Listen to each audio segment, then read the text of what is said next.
Yeah, man. We were talking about how the audience has changed, how crowds have changed, how music's changed. Like, I remember in the 80s, I guess, I was too young to experience it.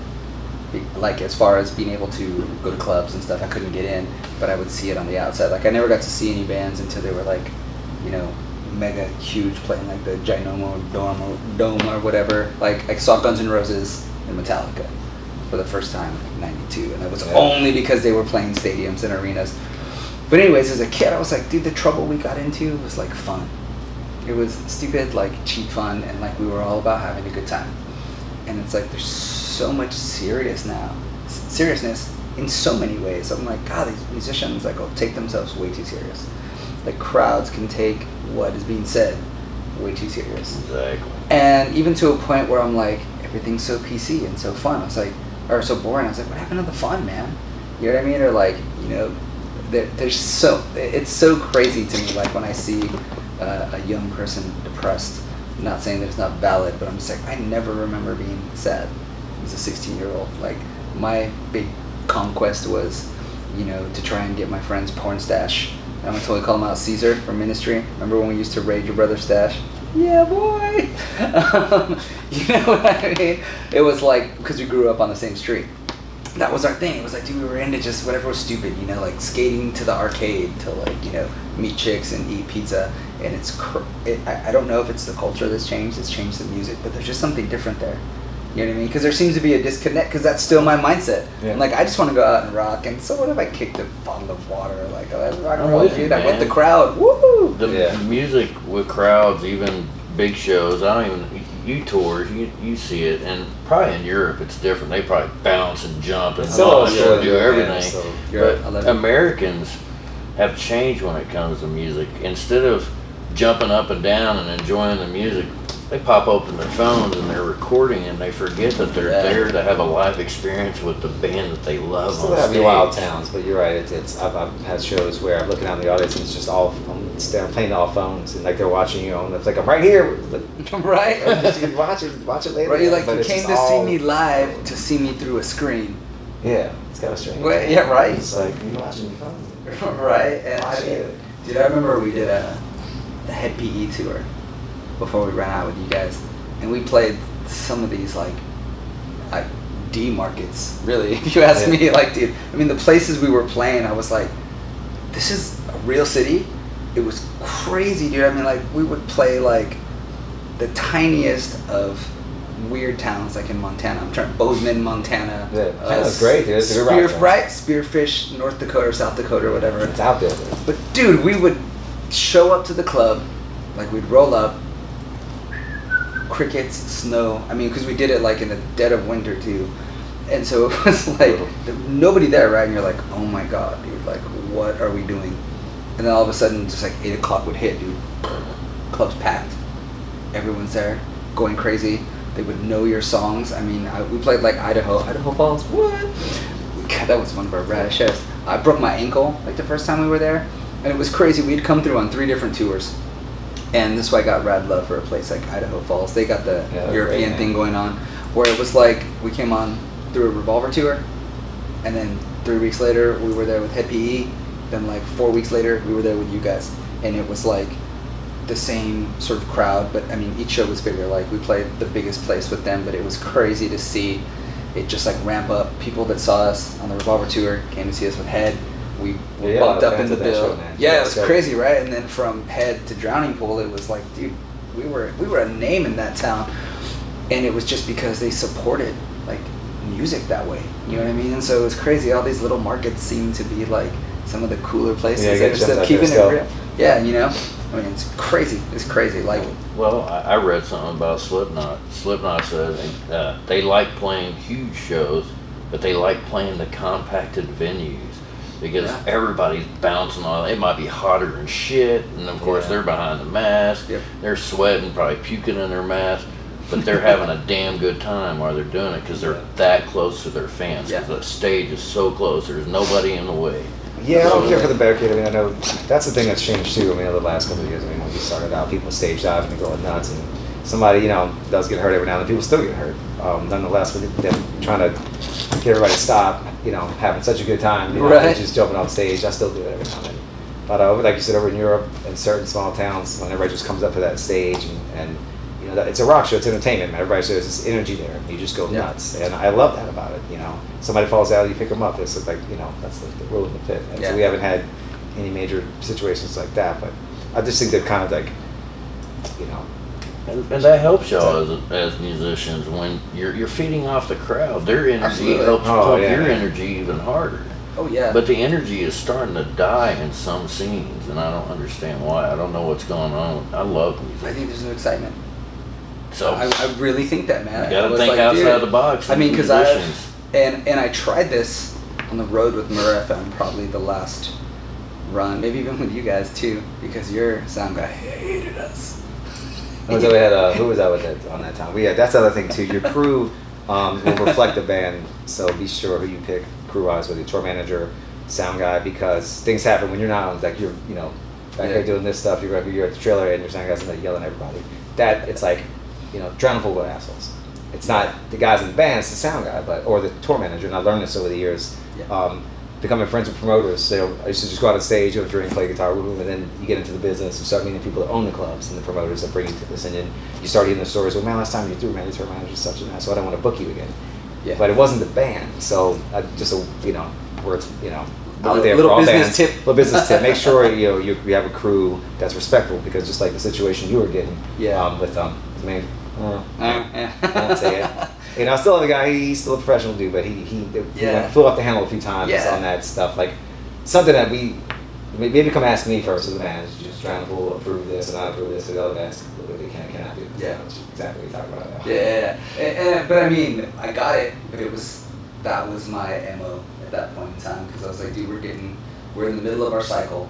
Our record's either gonna like keep going or like be dying. I was like, dude, we gotta do something to break this glass ceiling. And so I was like, we really gotta put on the show, man, with whatever we have. Like, we couldn't afford pyro, we couldn't afford crazy lights, so it's like, we still have us. We still have our bodies. So then I was putting my body on the line, like taking bumps like wrestlers, like dude, jumping off things, climbing things, you know what I mean? And that is what upset him, but I was like, dude, this is like, you know, I had this big, like, wrought iron, you know, welded custom thing, you know, ego riser that I made, because I was like, you know what, if we're gonna be doing support for headliners and we're like bunched up on stage, this is cutting my balls off, dude. So I've got to find a way to still, if I can't build space this way, I'll build space this way. You know what I mean? And so it was driving him nuts. But the thing was the same thing of that, dude, I wanted to do something and I wanted to get a crowd excited again, because I wanted to be excited again. And, you know, within parameters still, you know, it wasn't like throwing beer bottles at the crowd. I wasn't like, you know, getting people into like stupid chants. It was just like, as a performer, dude, I was lying, jumping, hitting, throwing, whatever.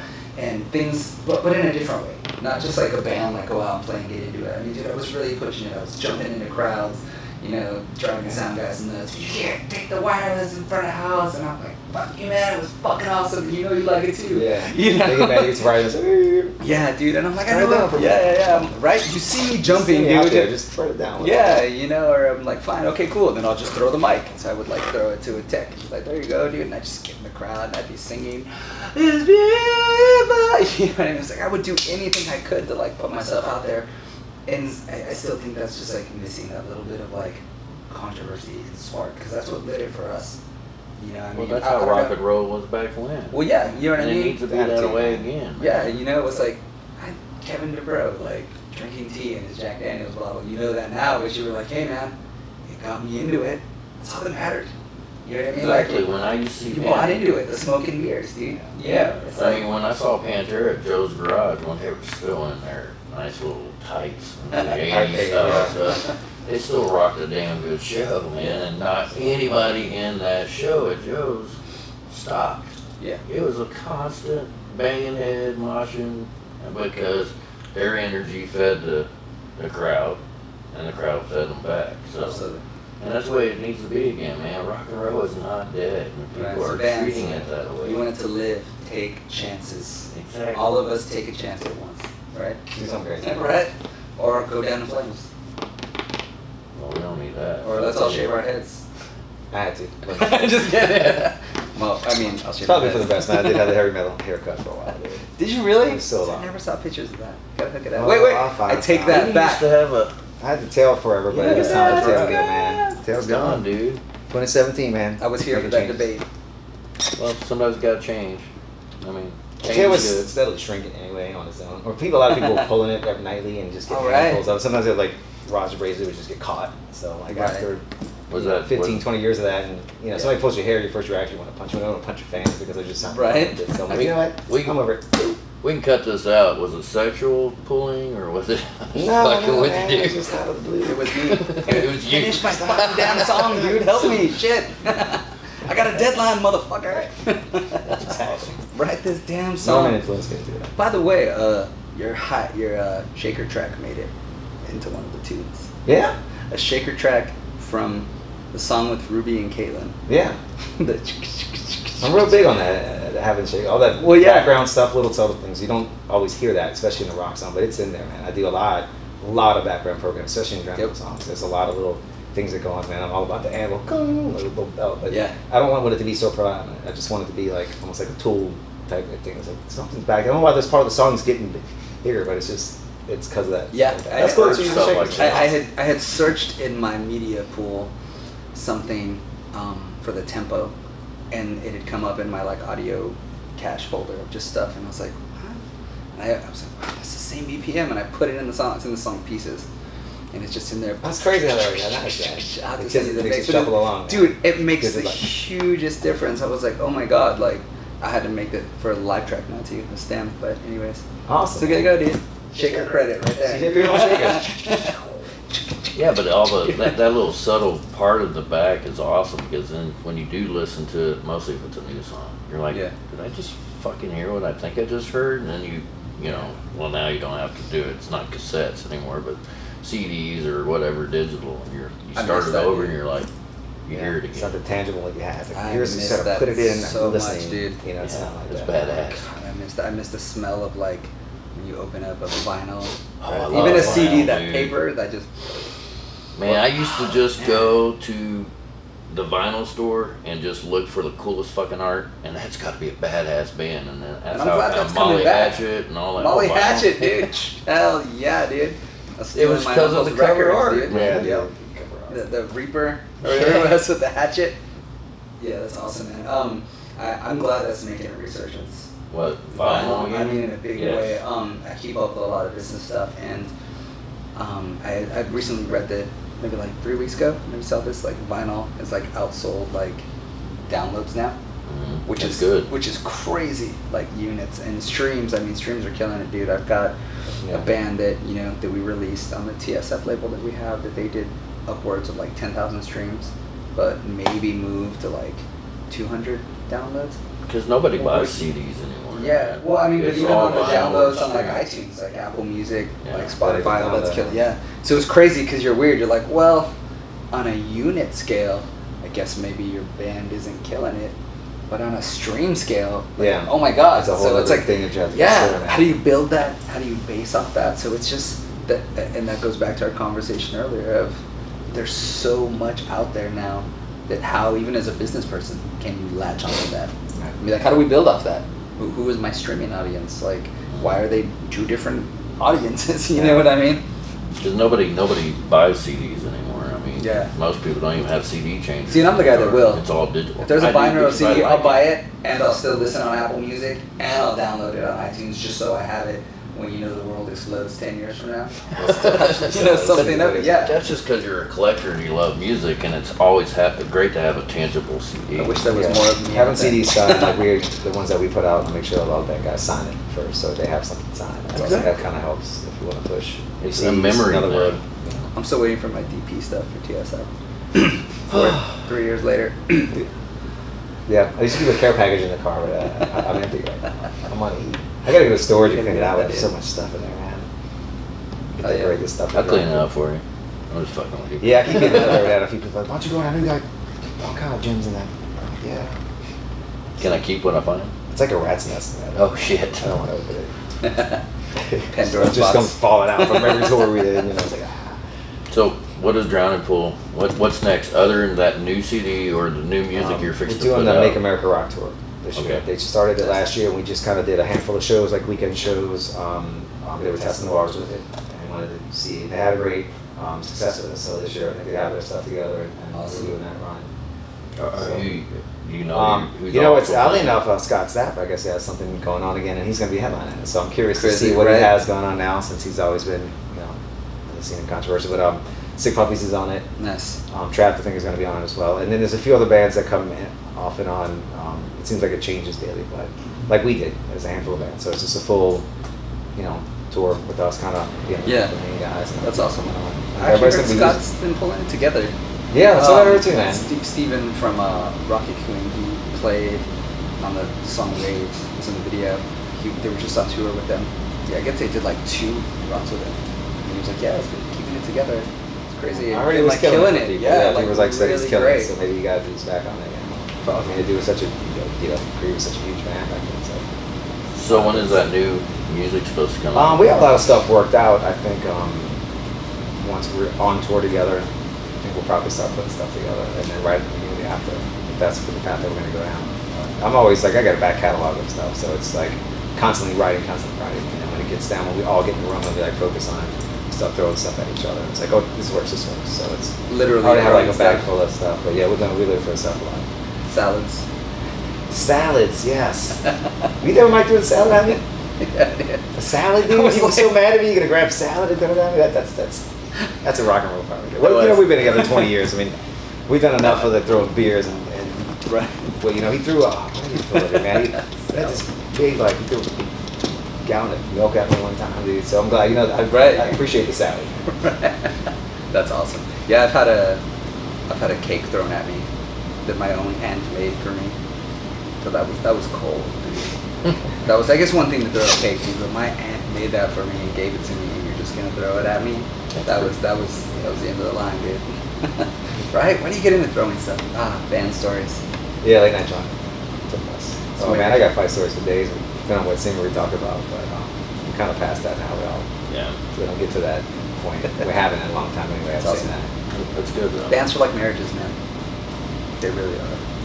Oh yeah. You hear it all the time. It really is. You're all partners in crime, man. You're all in the brand. You're doing business. Right. That's the way it is. You see each other every day. You're not gonna like. But we still all love it. I mean, they're showing out to every show. I love hanging out with fans. We just did a bunch of stuff. We just did stuff. MWR stuff this year. A lot of that this year. We've done a lot of overseas stuff. Stuff just keep popping up, man. So I keep telling you, yeah, I'll get on that. Oh, I'm sorry, bro. I'm not out of town again. And then the story came out. He's really the whole reason my solo record hasn't come out yet. That's gotta be because it's all your fault. It's really CJ's fault. Yeah. That's Shakers. Where's the tambourine, bro? I know, right? I need that tambo track. So when are you expecting to have this up? Hopefully by fall, finally. We're gonna have to wait till fucking fall. Well, it's July, so not too bad. Yeah, that's true. It'll come up fast. It's my own Chinese democracy. Right? The only difference is Axel was like, I'm trying to make something really good. I'm more like, I just want to stay in my old right. So that's the difference there. You're gonna have cover art for it and everything. Are you gonna do the? You know what? Vinyl, or are you doing CDs? Other than the song Left to Do with him, I think everything's done. I mean, we've got the first, video shot, artwork's done, live show's done, radio plan. I mean, everything is like lined up with literally that's the last thing left, which is kind of cool that it's worked that way. You know what I mean? Because I've been able to do things in a shot and really complete a thought, and rather than go, I'm gonna write a record and then start putting clamps on myself and parameters of like, okay, well, it's gotta sound like this, it's gotta sound like this. I wrote a song with standard tuning and I left it at that. And I wrote a song that was like, all right, drop C, that's my wheelhouse, what's up? And then tried something different, and then tried the electronic stuff and got the acoustic stuff and busted out the piano, and I was able to try everything and had more of a singles mentality, I guess, so that the record collectively, well, I guess it'll make sense, but I didn't think as a record because that felt too old school to me. You know what I mean? For me, because that's how I trapped myself as a writer. Was like, I can only write this kind of stuff now, so I had to try different things. You know what I mean? It's a wide variety of stuff. Yeah, it's great. Well, we're looking forward to anything you guys put out. We're big fans.